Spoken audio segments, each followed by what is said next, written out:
Hey everybody, it's the Heretic. So I'm making this video regarding Disney's casting choice for the new Little Mermaid.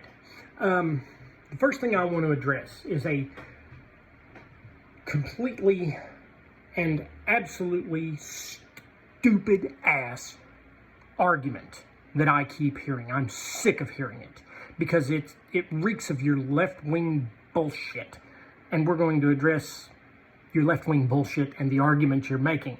I'm going to provide examples, and we're basically just going to tear it right out from under you, just for the simple sake of proving that it doesn't change anything because your argument was never predicated upon logical, rational thought. All right, ready? Here we go. The argument is, what color are mermaids? Mermaids can be black. They're not real creatures. They can be whatever kind. I can't even, oh my God. So, what is it that you guys do? You left-wing pieces of shit do. You do one of two things. You either take a single facet of something and try to spread that facet across the entirety of a spectrum regarding that thing. Okay? Or you take the entire spectrum and try to rationalize a singular facet. An example of the former, an example of the latter. You say, it's just a clump of cells. It's just a clump of cells in the zygote phase, okay? When it is undergoing mitosis, okay, when it hasn't yet attached itself even to the uterine wall, all right? It's not even in its embryo stage. That does not address or accurately constitute the entirety of a 9-month pregnancy. You with me? Okay?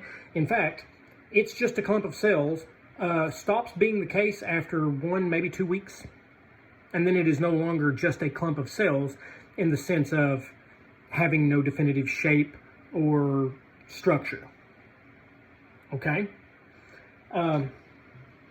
So that's an example of the former, okay? A disingenuous at best and just disgustingly moronic argument at worst, all right? Now, on to the latter.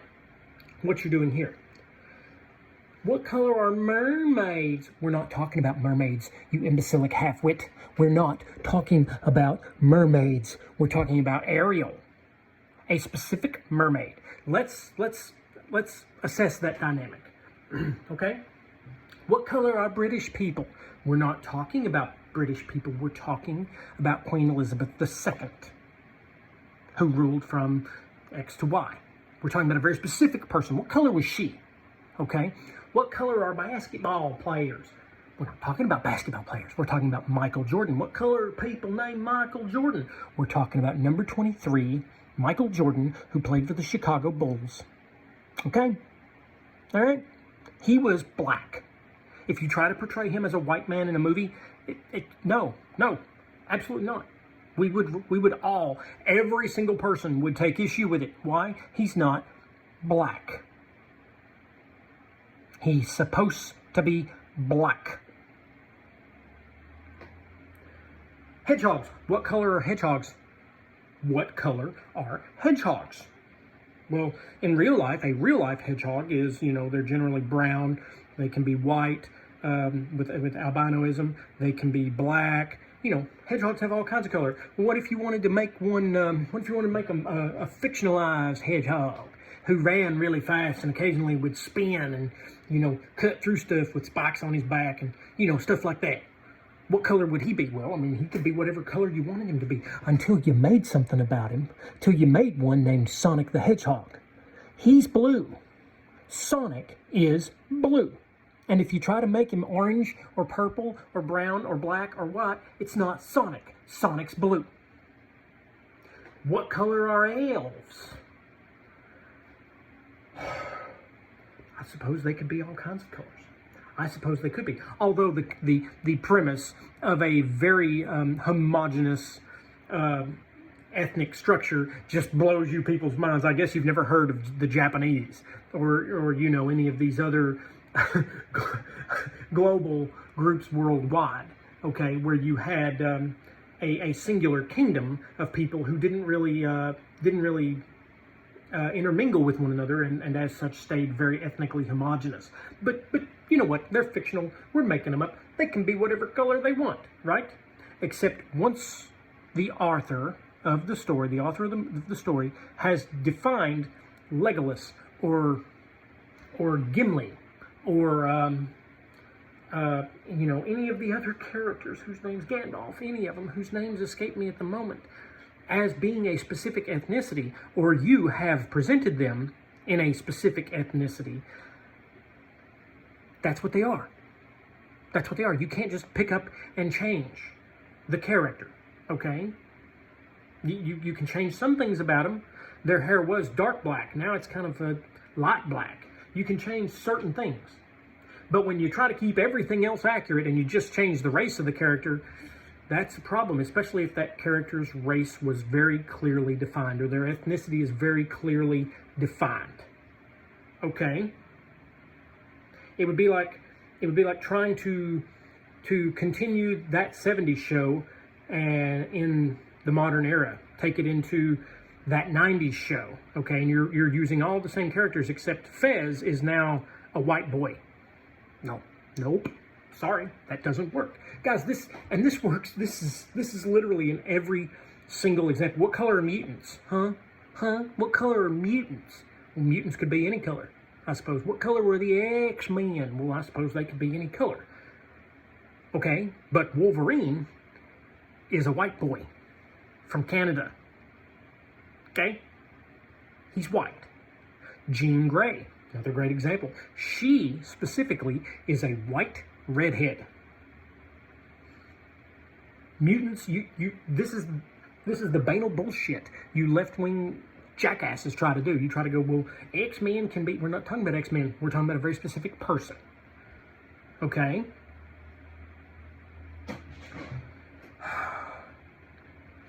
And what's most revealing about it is your laziness.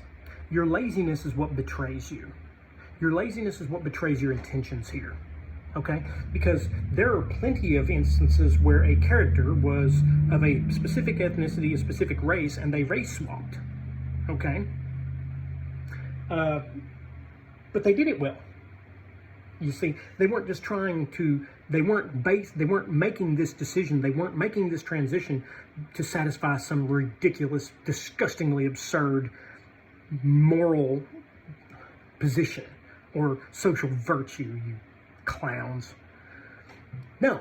And you know how you can tell they did that? Because they actually went out of their way to articulate why that happened. Examples. Doctor Strange, Tilda Swinton. Her character was supposed to be a Tibetan monk, but she's a pasty white girl.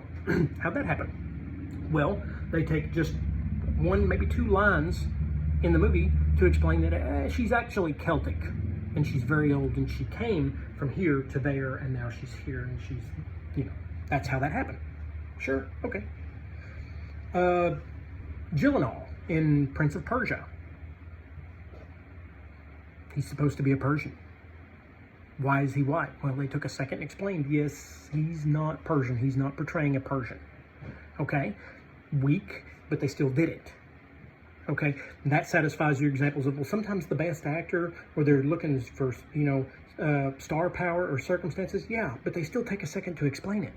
They're not making him a white guy just for the sake of virtue.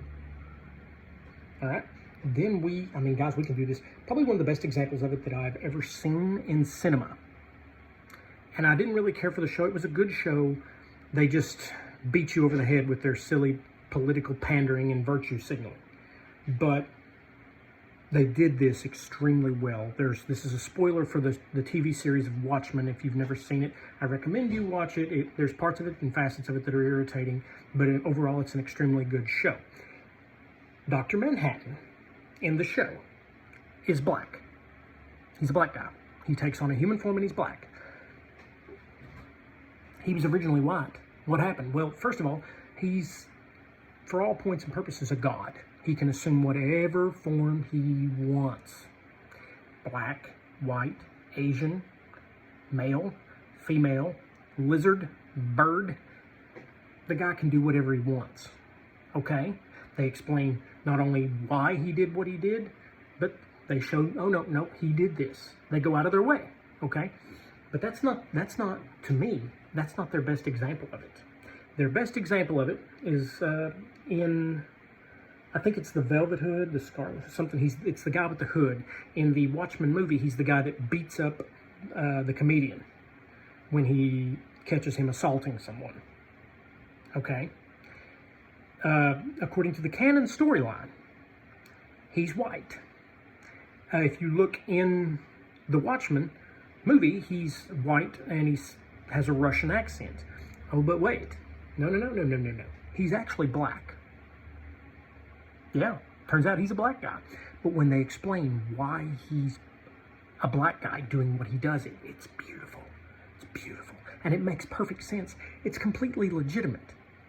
Because while you know, the racial tensions were dying down, they weren't over. And people from that era would not have been very tolerant of even superheroes would not have been very tolerant of a black vigilante superhero.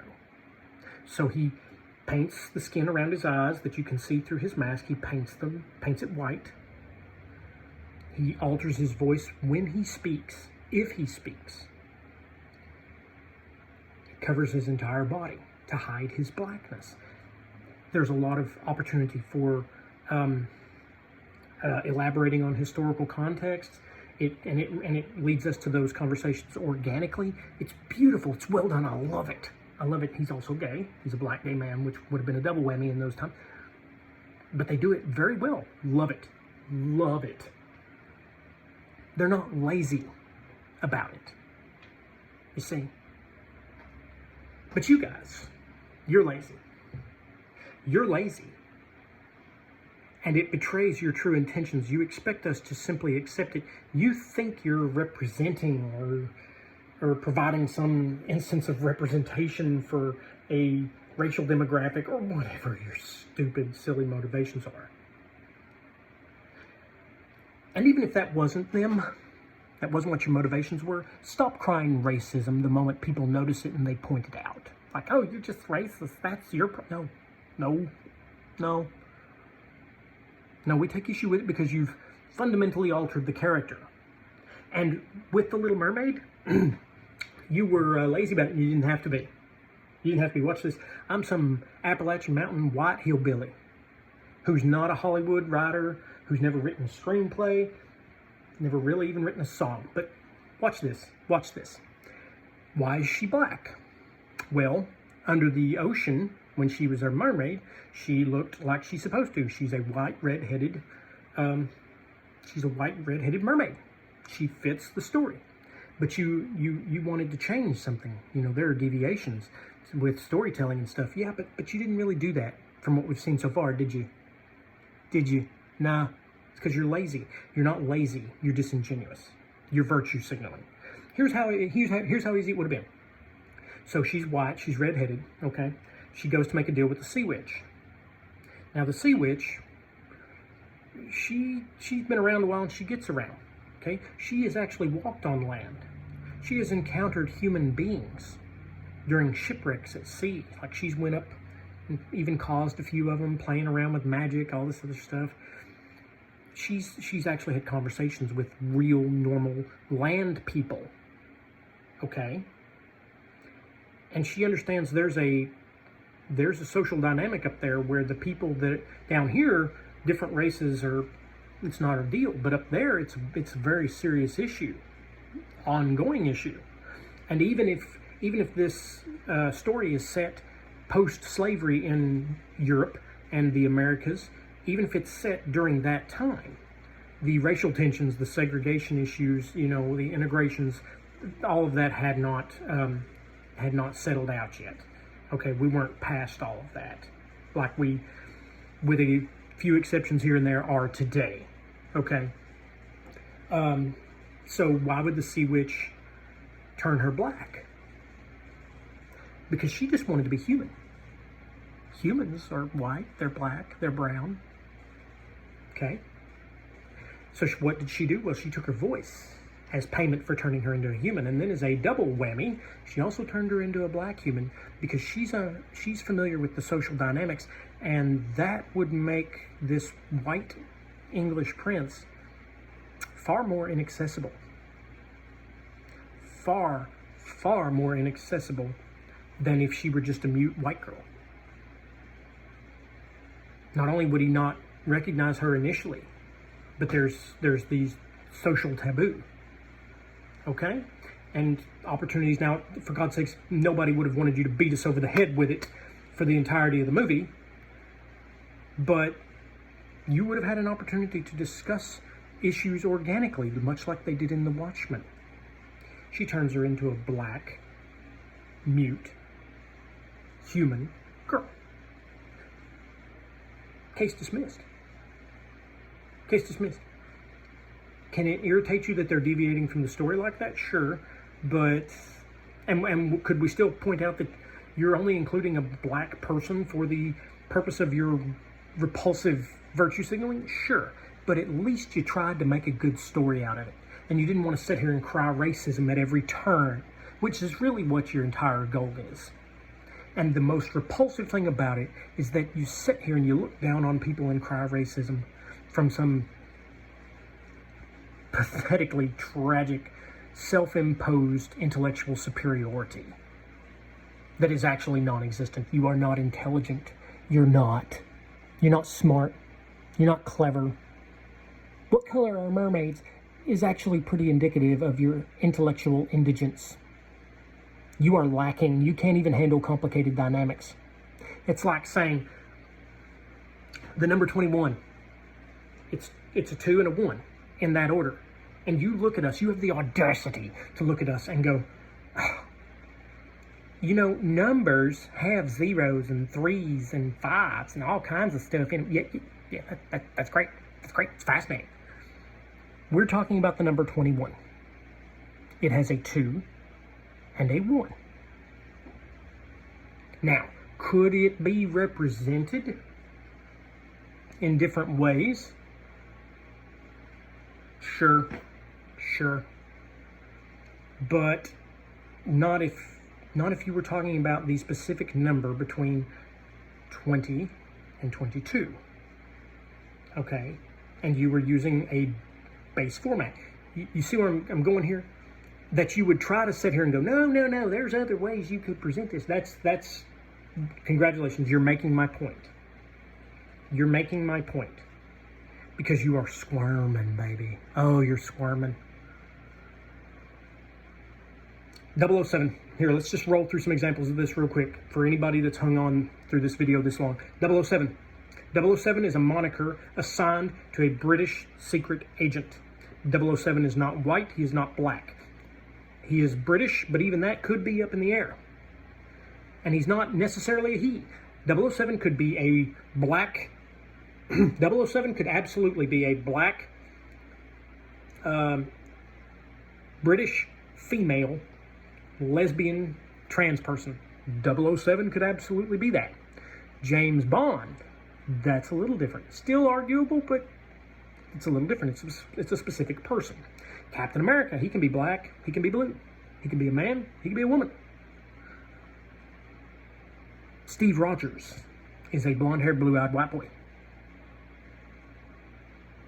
Okay? We could go on about this, and before you say, well, you guys don't make this big a deal about it. Yes, we do. Yes, we do. Sonic the Hedgehog, I addressed it earlier. Did you see the public outcry to the extent that they actually redid the entire character? It was significant. When they first unveiled what Sonic the Hedgehog was going to look like for the live-action movie, people were mad. They were like, that's not Sonic. That's not what he looks like. He's a fictional character we have made up, and he looks like real hedgehogs. He looks closer to a real hedgehog in what we've done than he... It's not the character. That's not him. I don't understand. I don't understand why you struggle with this. Wait. Yes, I do.